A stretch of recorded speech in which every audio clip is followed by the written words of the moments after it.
Good morning, everyone. My name is Rosina Hong. So, here are some ideas about appreciating the importance of textile properties and types of fibers. You'll gain a deeper understanding of how fabrics behave, perform, and interact with our bodies and the environment.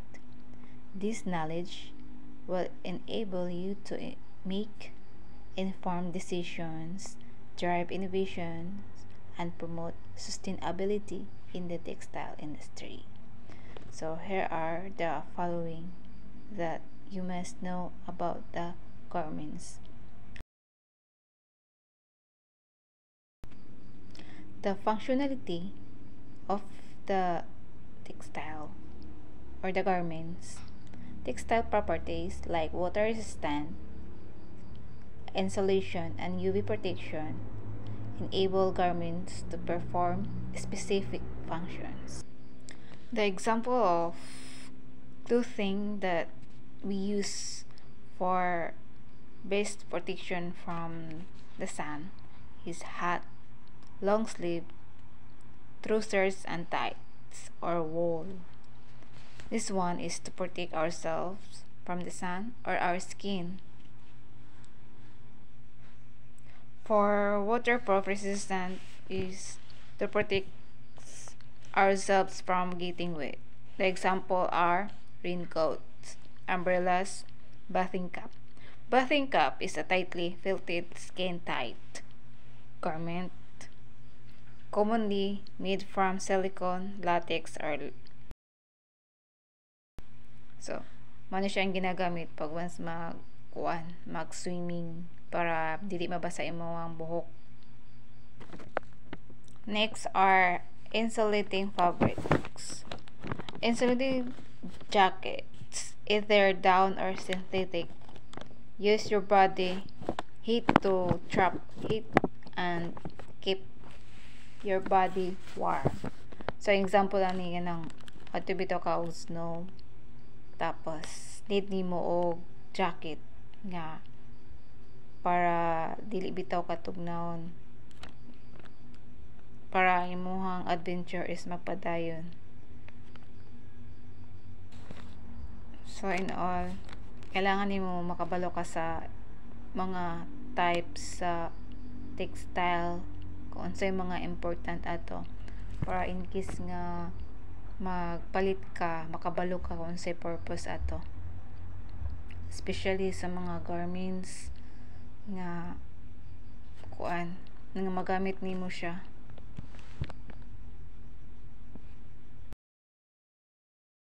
The looks and attractiveness aesthetics of clothing are influenced by specific textures, qualities such as drop, how the fabric hangs or flowers on the body.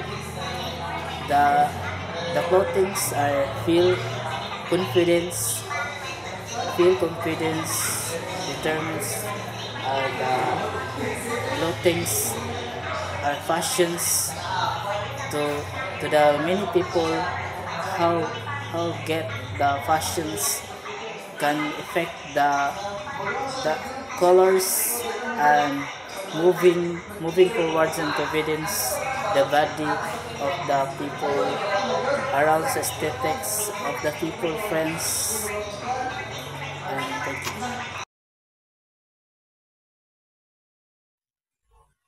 Natural fibers are materials made from plants or animals that can be spun into yarn or threads. So these are some common natural fibers. Number 1 is cotton, made from cotton plants, soft and breathable, great for making clothes like t-shirt or jeans. Number 2 is wool, comes from sheep, warm and insulating, ideal for making sweaters or blanket. Number 3 is silk, made by silkworms, smooth and shiny, often used by luxury clothing and scarves. Number 4 is linen, made from flax plants, strong and absorbent, perfect for summer clothes and tablecloths. Number 5 is hemp. Comes from hemp plants, very durable and eco-friendly, used for clothing, ropes, and bags. These fibers are popular because they are comfortable, breathable, and biodegradable. Synthetic fibers and blended fibers.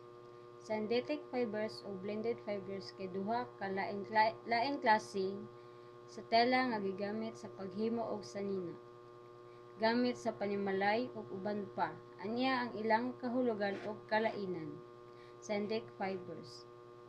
Definition: ang synthetic fibers mao ang mga artificial nga hilo nga gihimo gamit chemical o petroleum-based nga produkto. Mga pananglitan: nylon, polyester, acrylic, rayon, technically semi-synthetic. Mga kinaiya sa synthetic fibers: kusgan og lig-on, dali uga, dili dali mokurog, dili kaayo moabsorb og tubig, non-absorbent, usog mo hold og color, makapahinabang sa static electricity. Blended fibers. Definition: fibers. Ang blended fibers mao ang kombinasyon sa duha o labaw pa ka klase nga hilo. Kasagaraan ginasagol ang natural fibers sama sa cotton o wool o synthetic fibers sama sa polyester aron makabot ang labing maayo nga kalidad. Mga pananglitan: polycotton, polyester plus cotton, wool acrylic blend, spandex cotton blend. Mga kinaiya sa blended fibers: gikombinar ang maayong kinaiya sa duha ka klaseng hilo, mas komportable kaysa pure synthetic, mas lig-on kaysa pure natural fibers, mas barato, mas sayon trabahoan og labhan. Kalainan sa synthetic fibers o blended fibers: aspeto: synthetic fibers gikanan 100% artificial. Comfort: sa panit dili kayo komportable. Presyo: kasagaraan barato. Kalig-on: kusog og lig-on. Panamit: quality, dili mo ginhawa, non-breathable. Gamit: sportswear, uniform, raincoats. Good afternoon. So, sustainable fibers. Kani mga klase na tela na makatabang sa atong environment, nagikan sila sa mga natural or recycled materials na dili makadaot sa atong kalibutan. O usa sad ni makatabang sa atong eco-friendly. So, ang sample ay kay is hemp. Ang hemp kay durable ni og mga long lasting, maka-improve din ni sa atong soil. Next kay bamboo. Ang bamboo kay makatabang ni sa atong kay makadali ra ni sa motubo na wala say need na chemical. Ang recycle din kay kaning gikan sa atong mga sanina na dili na gamiton o mga plastic bottle or mga fabric scrap. So salamat.